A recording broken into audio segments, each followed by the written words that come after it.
Hello po. Ako po. Hello, Papa Jackson. Magandang gabi. Narinig niyo po? Oo, lalakasan mo lang po ha, para maayos. Okay lang? Opo. Hi, good evening. Good evening po, Papa Jackson, at sa lahat ng live viewers ni Papa Jackson. Sabihin mo, welcome to Petty Night. Oh, welcome to Petty Night with Papa Jackson.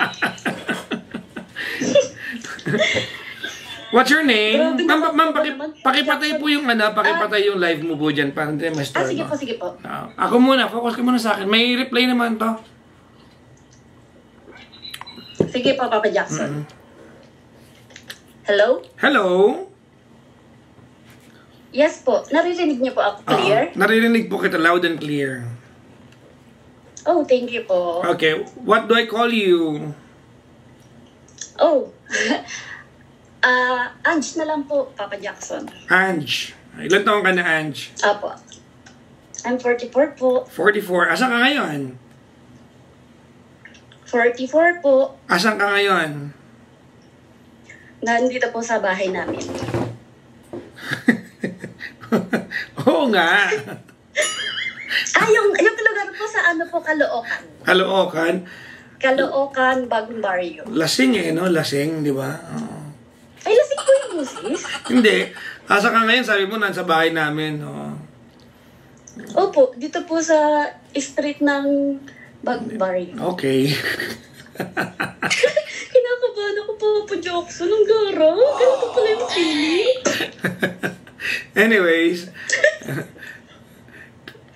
Kailan ka ba nakapalo sa karir ko? Ay, Papa Jackson, ayoko nang sabihin. Kasi sasabihin mo na naman. Basta po, since before. Talaga. Anong ginagawa sa buhay ni Ange? Actually po, Paps, nag-aalaga lang po ng anak. Meron pa akong 2 anak. Okay. Ilan taon na yung anak mo? Yung daughter ko po is mag-8 sa December. Tapos po yung panganay is 15. Okay. Boy and girl. Yung panganay, 15 po. Yung pangalawa, 8. Mag-8 po siya sa December. Yung panganay po, already 15. Okay. Ano si Mister? Si Mr. po is nasa Japan po. Anong ginagawa dyan? Work? Actually po, doon na po siya nakatira, Papa Jackson. Japanese yung ano mo? Hindi po, Pilipino. So, iwalay kayo? LDR po. Paano yun? Mag-asawa ba kayong lagay na yan?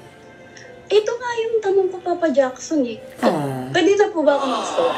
Okay, tell me your story. Sige po. Kasi po, Papa Jackson, this past few months or few days, dati po consistent siya mag-text, mag-call. Tapos po, mga ilang buwan na nakalipas, nag-stop na siyang magtawag ng, yung magbigay po ng, sasabihin niya na, oh, Mrs., break ko na. 9, 11, 3, 5. Nawala na po yun. Okay.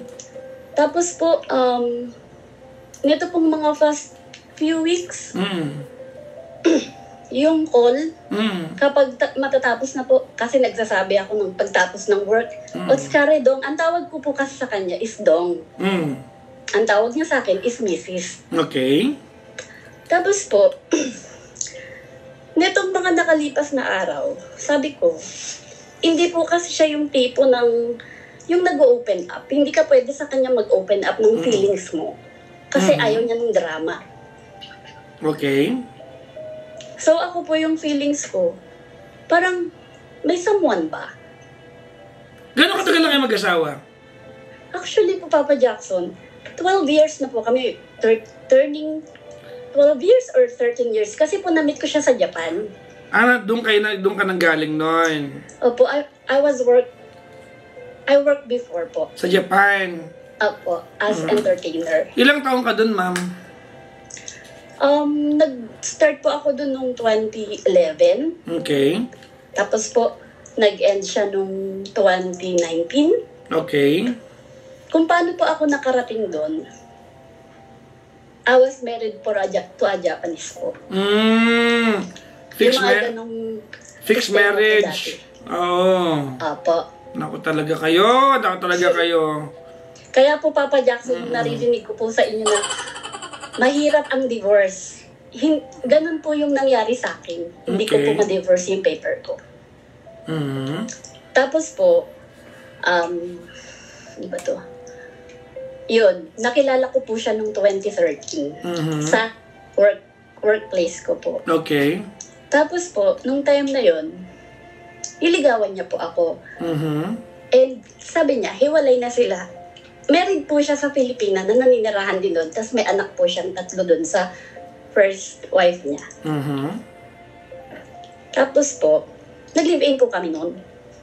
Nag-live-in kami together with her mom. With her mom po. Tapos, nung mga panahon na nagsama po kami sa isang bahay, kasama ng nanay niya. Ramdam ko po na ayaw ako ng nanay niya. Okay. So sabi ko, lipat tayong bahay. Nung lumipat po kami Sa Japan to, sa Japan. Ano po, sir? Sa Japan itong pinag-uusapan natin. Po, sir, yung start po nung pagkakilala namin. Okay. Yung asawa mo, ma'am, ay pure Filipino yan, tama? Opo, sir. Okay. Opo, Papa Jackson. Okay. Tapos po, neto po nung umuwi po kami nung anak ko kasi wala na po akong visa. Yung anak po namin, may visa po siya kaya lang walang mag-aalaga. Okay. So sinama ko po siya pa uwi. Tapos po, since 2019, ay galing po kami doon ng 2019.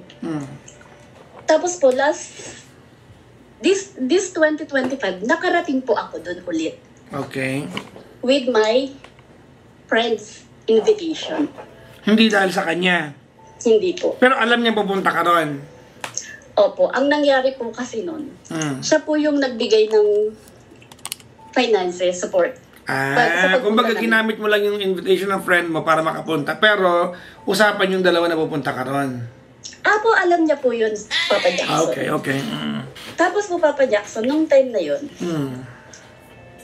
bago po ako pumunta nun, Papa Jackson, mula nung paghihiwalay namin ng 2019 sa Japan, umuwi po sila last year. Okay. Ng 2024 of August. Nung time na po yun, pinick up ko po siya. Sabi niya, pick upin niyo ako dito sa airport. Kasama niya po yung dalawa niyang anak na lalaki. So may anak siya ba? Opo, Papa Jackson, may anak po siyang 3. Wait lang, mama. Ano may po? Parang may sumasabog sa labas ng bahay namin. Oo nga po, narinig ko po. Parang may humagip na something. Sige, amo na. Tapos? Tapos si Papa Jackson, nung time na yun, doon po kami dumiretso sa bahay nila sa Laguna. Okay. So may anak siyang dalawa, ma'am. Tama? May anak po siyang 3. Malalaki na po nasa Japan sa asawa niya pong pinakasalan niya. Okay. Siya may anak sa una, kayo may anak kayong dalawa. Hindi po. Yung anak ko pong panganay, sa iba ko rin po anak. Yung daughter namin, yung bunso ko po, anak namin. Okay. Medyo magulo pero naintindihan ko po. Opo. Tapos po, Papa Jackson, nung time na yun, sabi niya, alam ko na po na plano niyang umuwi sa Cebu. Ang reason niya nun is to see his father para ipamedical niya yung eyes, ganun-ganun, etc. Kasi hindi, ang tagal na rin nilang hindi nagkikita. Okay. Well, kami rin po, mula noong 2019, last year, lang kami ulit nagkita, 2024. So, after 5 years, nagkita kami ulit. Tapos po, nung time na yon, one day lang kami ulit nagsama. Nag-fly siya sa Cebu. Sabi ko po, pagkahatid po namin sa kanya ng anak ko sa airport, i-message mo ko pagdating mo kagad doon. Ito na po, lumaon na po. Almost 1 week po siya doon. Tapos po, Papa Jackson, wala siyang reply. Ni isang beses, never ko siya nakitang nag-reply. Nag-online. Tapos po, nung mga pang 6 days niya po, nagpunta kami nung friend ko para i-pick up siya kasi akala ko po ang uwi niya bago mag-1 linggo. Okay. Tapos po, wala po siyang reply. And then, kinabukasan po, dahil wala po kami na pick up ng friend ko, umuwi na lang po kami ng friend ko. Tapos po, tinawagan ko yung kapatid niya, yung ate niya sa Laguna. Sabi ko, pakitanong naman sa kapatid mo kung uuwi siya, kung anong oras siya, pipick upin, yung ganun po. O tapos po, nung time na yun kinabukasan. Ibig sabihin, wala talaga siyang paramdam at all. Opo. Medyo nakakaano yun, no? Nakaka-bad trip yun, no? Opo, Papa Jackson, alam niyo po, ang daming umiikot sa isip ko na baka may nakilala siyang babae na pinuntahan niya doon. At ito po yung sagot, Papa Jackson. Okay. Nalaman ko po yun, Papa Jackson, nung pumunta kami nung February.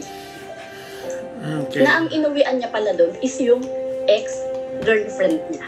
Hindi ito yung nanay ng anak niya. Hindi po. Ano po yun? Girlfriend niya na po, noon pa man, binata siya. Okay. Ex talaga ito. Opo. Tapos sabi ko, paano ko pong nalaman yan, Papa Jackson? Kinalkal ko, nung umuwi po kami dun sa Japan, noong February, kinalkal ko po yung phone niya. Tapos po, naka-restrict yung babae. And then, nabasa ko po yung mga message nila. Yung iba, ang basta, hindi maganda para sa akin. Malaswa. Opo, malaswa. May mga picture doon. Wala po ako nakitang picture, pero po nakita ko yung mga picture nila sa face message ba yun? Sa pag naka-iPhone ka, di ba po may face call? Ano, parang video message? Opo, nag-uusap po sila sa face call. Tapos po, nabasa ko yung mga usapan nila doon.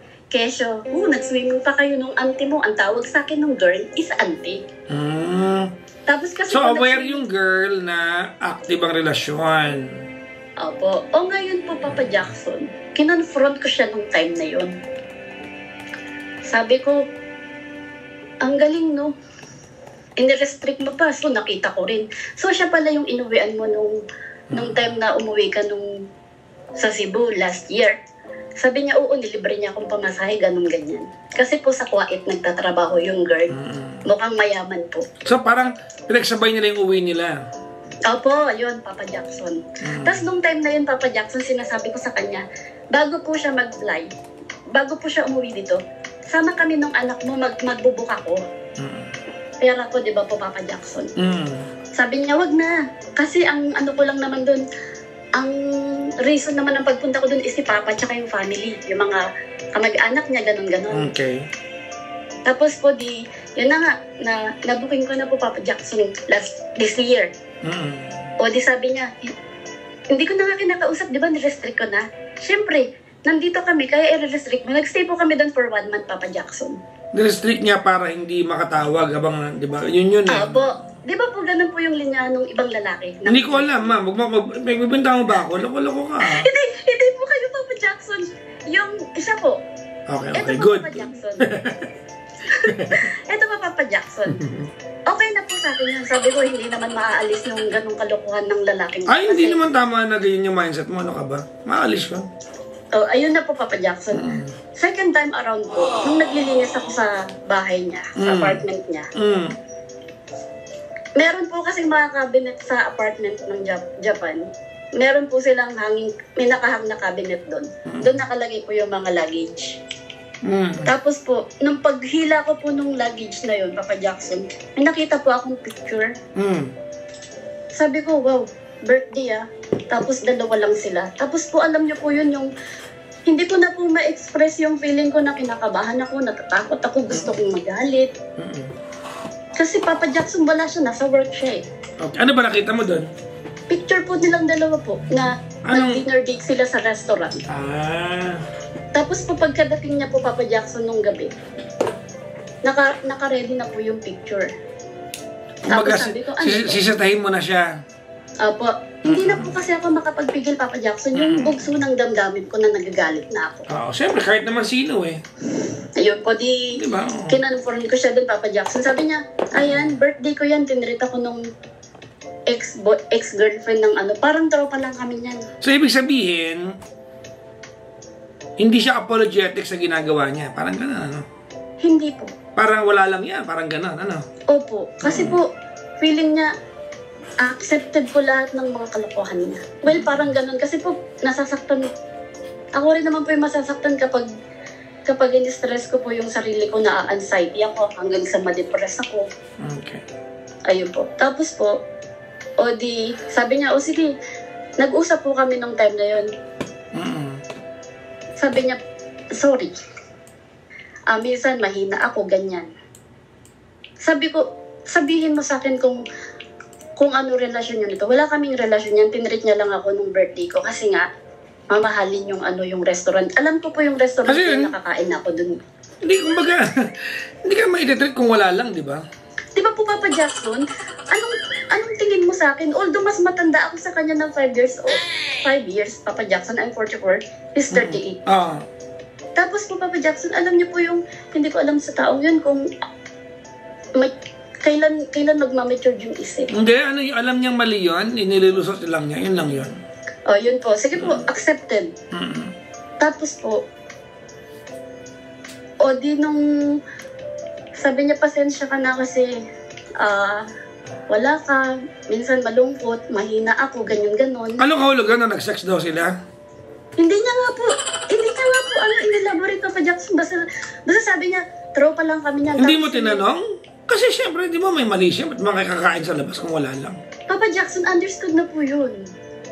Kahit po itanong ko, i-deny niya eh. Kasi nga po, nung sa Cebu, yung minute up niya yung ex-girlfriend niya doon, nabasa ko po yung lahat eh. Yung mga so, something like... Ibig sabihin, Ange, iba pa yung ex niya, iba pa yung babaeng naka-dinner date niya na mamahaling restaurant.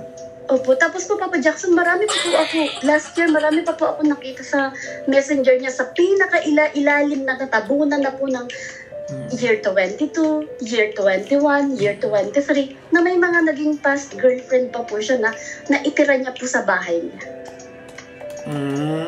Kasi po, he lived alone before. Tapos po, ngayon, malapit na po siya yung anak niya, kasama po naninirahan ng nanay niya. Tapos po, malapit lang din sa lugar nila. Pero ang question ko, Papa Jackson, this past few days, hindi na andyan na po yung, hindi ko po alam kung baliwala ba yun. May love pa po ba sa akin yung taong hindi na nag-update? Tapos po, kapag magme-message siya after work, wait lang. Apo. Ang ibig mong sabihin sa akin, despite the fact na niloko ka niya ilang beses, ang tanong mo ay kung love ka niya? Opo. Bobo ka? Ha? Hindi ko nga po maintindihan, Papa Jackson, kasi opo, nagme-message po siya, Mrs. I love you, ganyan-ganyan, I miss you. Tapos po, syempre, yung hindi nga yun, tinatanong nga kita. Despite the fact, di ba, na niloko ka niya ilang beses, ang tanong mo ay kung love ka niya? Opo. Ano ka ba? Ikaw ba, wala naging kayo nang kapagtalik ka na ba sa iba? Hindi po. Bakit? Papa Jackson, kasi po, yung konsensya ko, kasi love mo siya. Namin, diba? Yun na yun. Kasi love mo siya. Tama, mali? Tama po. Yun yun, it encompasses everything. Yun lang ang tanong mo. Hindi po, Papa Jackson. Kasi alam mo, naniniwala. Worst it pa po ba? Ganito, naniniwala ako, Ange, na you will never get the right answer if you keep on asking the wrong question.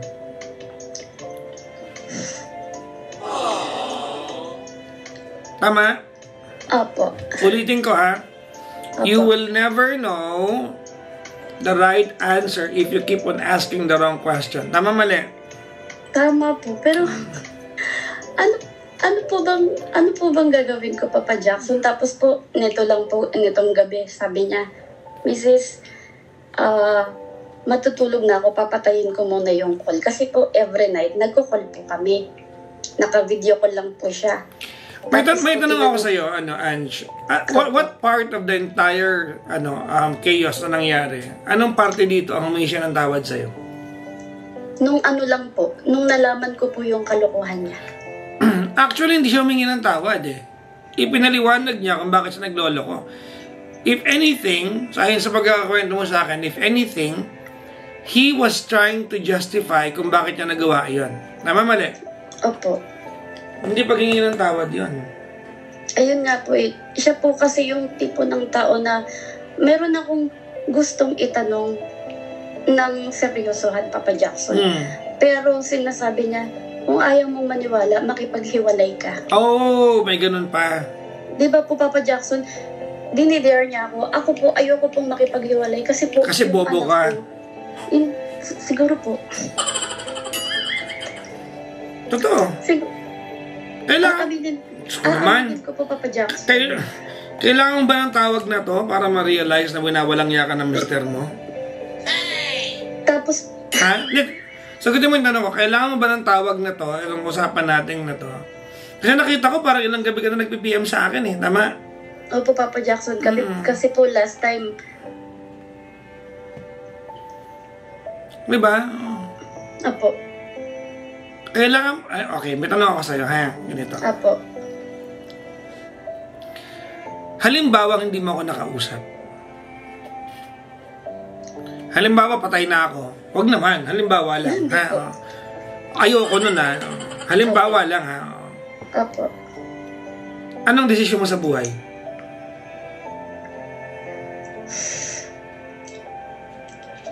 Ulitin mo nga po, Papa Jackson, yung reason niyo po, yung sa inyo po. Yung example niyo po, yung halimbawa patay na po kayo. Ano ba? Huwag naman patay. Baguhin natin yan. Halimbawa, wala ka mahihingian ng payo, di ba? And you only have yourself, ikaw lang ang magde-decide. At ginawa niya ang lahat ng ito. Ano decision mo? Kakalimutan? Yung? Kakalimutan ko na lang siya? Makikipag-iwalay ka? Opo. Okay. That's another question. Now, I have another question. Ready? Opo. Masaya ka pa ba? Minsan, hindi na po. No. I'll tell you something about love. Opo. Okay? Love is all about bottom line. Opo. Opo ka ng opo, paliwanag mo ha. Nag-gets mo o hindi? Hindi. Okay. Gusto mo paliwanag ko sa'yo? Sige po.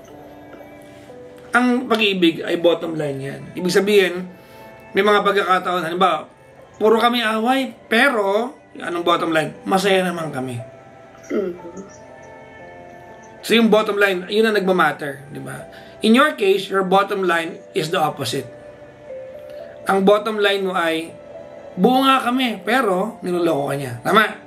Opo. Yun ang bottom line eh. Tanong mo sarili mo. Okay ba sa'yo na yung mister mo merong free pass para lokohin ka? Pero po, Papa Jackson... Tinatanong kita. Hindi po. Oh. Next question. Was he able to suffer the consequences of cheating you? Hindi rin po. Exactly. Kasi po, hindi ko naman po makita sa kanya na nai-stress siya. Do you understand how men works? How the the brain of men works? Alam mo ba kung paano? Hindi ko po alam eh. Parang gusto mo paliwanag ko sa'yo? nonchalant lang sila. No. I'll explain to you.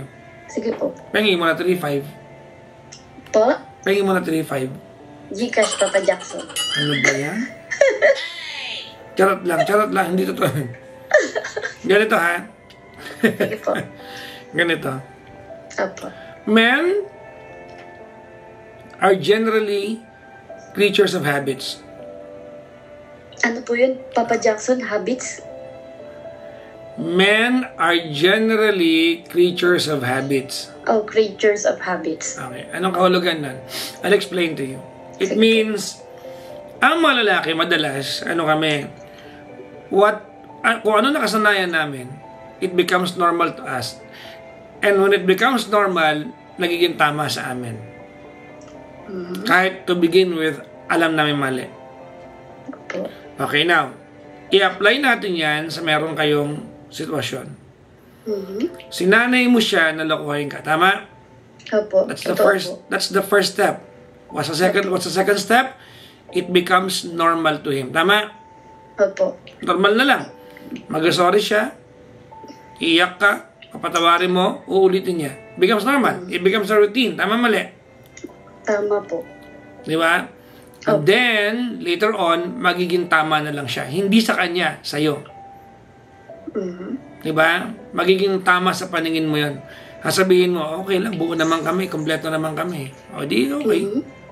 Am I making sense? Opo, Papa. Bakit mo ako tinawagan? Ganyan po yung ano niya. Ganyan po yung pananaw niya. Bakit mo ako tinawagan? Kung ano po yung right way. Yung tamang... Are you prepared to do everything you can? Paano po? Are you prepared to do everything you can? Or are you prepared to do what's necessary para sumaya ka ulit? Hindi ko po alam kung ano pong kung kaya ko ba. Ang tanong ko po sa sarili ko, Papa Jackson, kaya ko ba? Kaya ko ba i-sacrifice yung sasabihin ng anak ko na, Mama, hindi ako sanay na hiwalay kayo ni Daddy. So, ibig mo sabihin sa akin, anyang ka sa relasyon na yan dahil lang sa anak mo? It's the wrong reason to be with someone.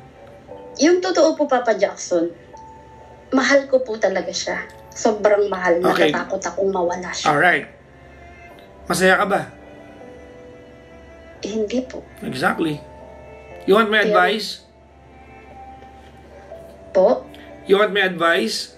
Sige po. Mag-co-parenting na lang kayo. Ganun po. Papa Jackson, kasi ang hirap niyang kausapin tungkol sa co-parenting. Minsan, humahanap po ako ng tiyempo na kausapin siya yung hindi siya kasasabihin niya na, Mrs. Pagod ako, wag ngayon. Kasi, alam mo kung bakit? Opo. Because when you talk to him about co-parenting, hindi mo sinasabi na kaya mo ginagawa yon kasi hindi ka na masaya. You talk to him as if it's a suggestion. Tama, mali? Opo, yung ganun po. Talk to him that you want co-parenting because you don't want to be a partner to him anymore.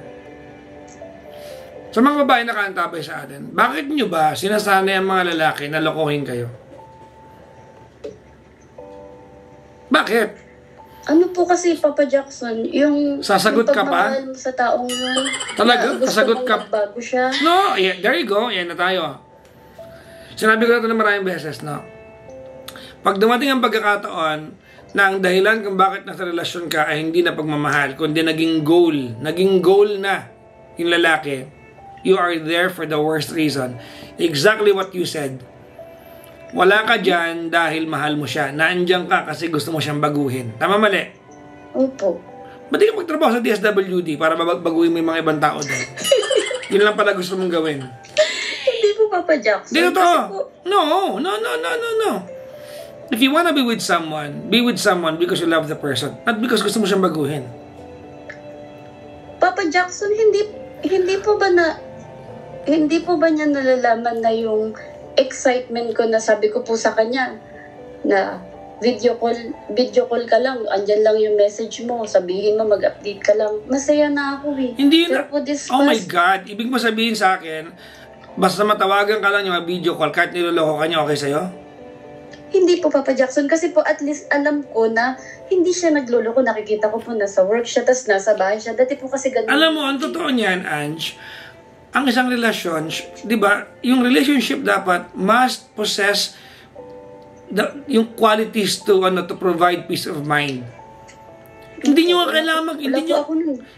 kailangan mag-video call para ma-secure ka dapat eh. Tama, mali? Tama po. Kailangan ba merong video call para maramdaman mong secured ka? That's not having peace of mind. That's damage control.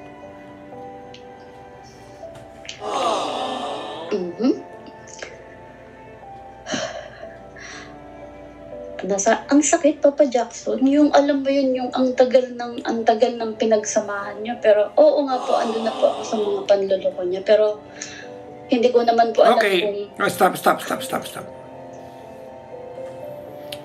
I want you to realize what you just said. Ready? Opo. Okay. Sabi mo,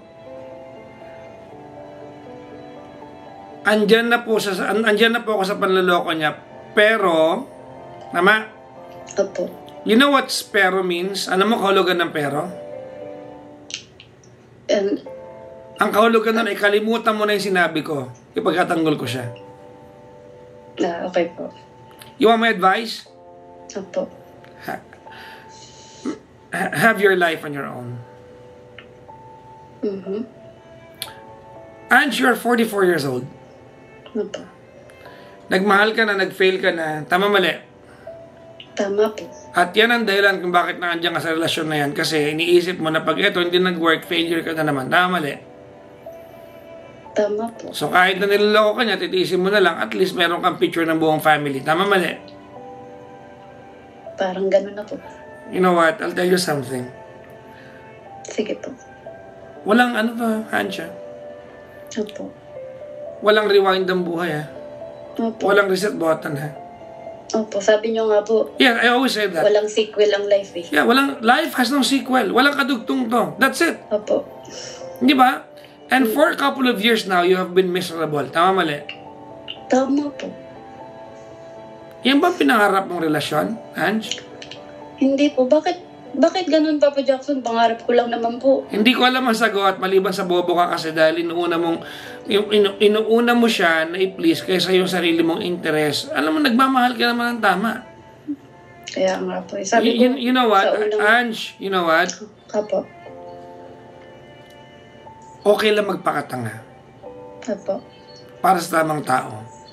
If that person that you offer your stupidity to is deserving of your stupidity, okay lang yan. Niloko ka niya, okay na tayo doon, napatawad mo na siya. Diba? Opo.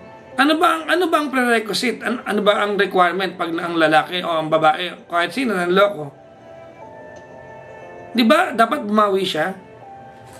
Opo. Naramdaman mo bang bumawi siya? Ano lang ba hinihingi mo? Tawagan mo ako para masecure lang ako. Para kahit paano magamot naman yung sugat ng puso ko. Niloko mo ako eh. Tama mali?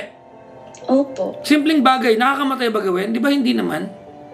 Hindi po. Pero ayaw niyang gawin. Kasi nga, walang value sa kanya yung nararamdaman mo. Tsaka po kasi po, Papa Jackson. Wait lang, narinig mo ba yung sinabi ko? Wait lang. Narinig mo ba? Walang value sa kanya yung nararamdaman mo. Opo. Walang value sa kanya nararamdaman mo.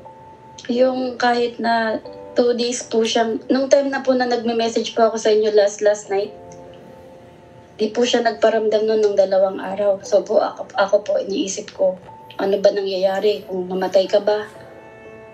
Wala ka man lang kahit isang message na, Mrs., nandito ako sa convenience store, putol yung linya ng cellphone ko.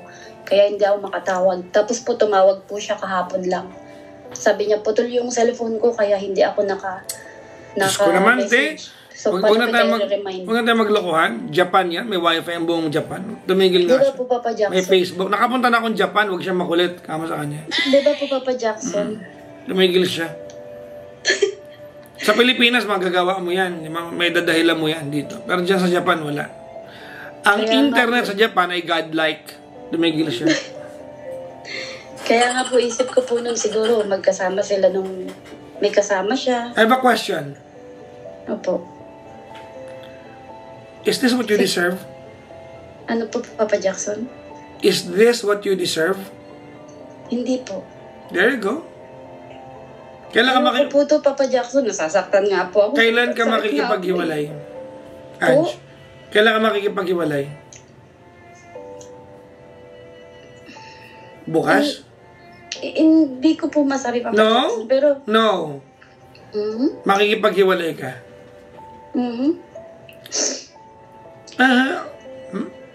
Okay.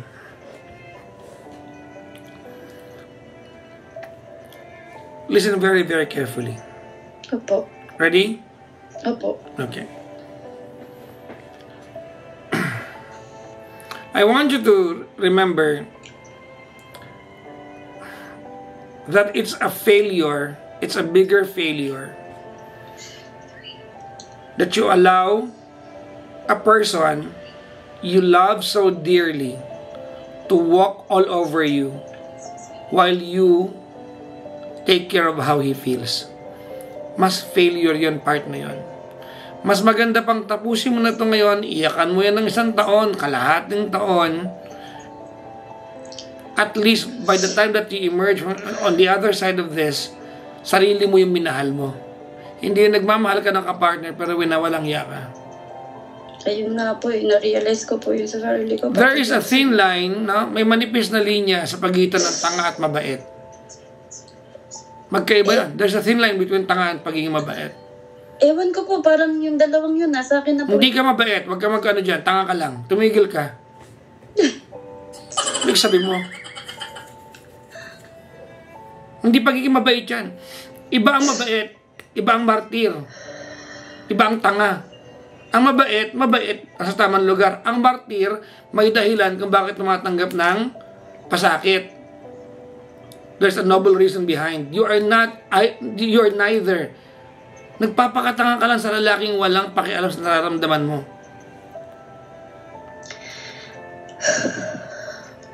Ipagpalagay na natin na wala siyang ginagawang kalokohan. Ano ba ang requirement dahil niloko ka niya? Di ba dapat bumawi siya? Opo, sabi niya po kasi Papa Jackson, this December, punta kayo, i-invite ko kayo dito para mag-birthday si Aliyah, yung anak natin. Magpapadala ako ng paper dyan this November. Sabi niya, mamasyal tayo ulit. Okay. Yung ganun, Papa Jackson, pero minsan di ko na inaasahan kasi minsan may mga promises na nababroke. Umaasa lang ako. Nabi-break, hindi nababroke. Wrong grammar. Sorry po, nabi-break ko.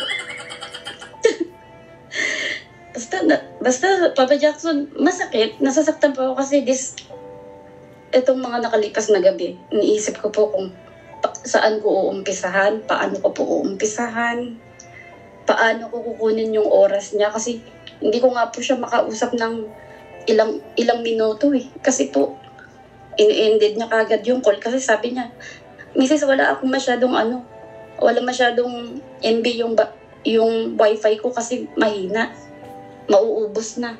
Tapos pagod na ako sa trabaho, gusto ko na magpahinga. Bukas tatawagan kita. Tapos pag tinawagan naman ako mamayang umaga, nakagayak na siya, papunta na siyang trabaho. Hindi pa rin po kami magkaroon ng yung oras para po pag-usapan yung gusto ko pong sabihin, gusto ko pong itanong. I think I told you exactly what I want to tell you tonight. Hmm? I will not overemphasize on the things that you already know even before calling the show. Paano ko po ba sa may message ko magkipag-iwalay na ako kasi hindi na ako masaya. Yung ganun po ba? Kung paano mo gagawin, huwag mo na itanong sa akin. Ikaw na yan. Mm-hmm. Tama, mali? Opo, ako na pong bahala. Yep. Mm-hmm. Kaya lang, ngayon pa lang nasasaktan na ako, Papa Jackson. At tanggap ko po sa sarili ko yun yung pagiging stupid. Yung stupid ko po sa pagmamahal ko po sa kanya. Kahit yung kaibigan ko naman po, sinabi, ang bobo-bobo mo. Pero nandyan ka pa rin, nag-i-stay ka pa rin. Ano, kina-proud mo yan? Hindi po. Okay. Nasasaktan po ako kasi sabi ko, siguro pag si Papa Jackson, pag nakausap ko, sobrang mas masakit. Pero alam ko naman, matatanggap ko po yun. Okay. Ang hirap lang po no, Papa Jackson, no? Yung sobrang mahal mo yung tao. Pero, dahil hindi kayo magkasama, pero po nung magkasama po kami ng 5 taon dun sa Japan, Papa Jackson, nakita ko po yung sinceridad niya sa pagmamahal niya sa akin. Pero nung umalis na ako, nung hindi na ako nakakapunta dun, hindi ko po nalaman na kaya niya po palang gawin yun kasi po nung nakilala ko siya, parang sobrang hindi niya kayang gawin. Ange, Apo. stop it. You're trying to romanticize the cheating that he's done. Apo. Yung mga sinasabi mo na yan, you're just trying to romanticize yung ginawa niyang panloloko. Tumigil ka na. Apo. tanggap ko naman po, Papa Jackson. Well, salamat sa pakikipag-usap sa akin. I hope na you get to own your own happiness very soon. Thank you po, Papa Jackson, ha. Salamat po sa inyo. I wish nothing but the best for you. Kung maririnig niyo itong usapan natin, ano mensahe mo sa kanya? Mensahe ko lang sa kanya sana ma-realize mo kung gaano ko kita kamahal, na nagpapakatanga ako sa pagmamahal ko sa'yo kahit na hindi ko nararamdaman na mahal mo pa ako. Yan lang po, Papa Jackson. Before I will let you go tonight, I'm going to tell you some things. Ready? Apo. Ange, no one's going to provide to us the happiness that we deserve. No one. We have this illusion that sometimes our happiness will come from a partner. No. Happiness is something we provide to ourselves. Tayo yan. Ibibigay natin sa sarili natin yan. In some selfish manner, yung mga tao nagiging inspirasyon natin para maging masaya, ay kasangkapan lang natin to bring out the best in us to love that person. Inevitably, if you wanna be happy, just be. Madaling sabihin yan, but you know what? Sometimes the people who are instrumental to make us happy are the same people who's going to break our hearts. And that's exactly what you're going through right now. I only wish happiness for you. You deserve that.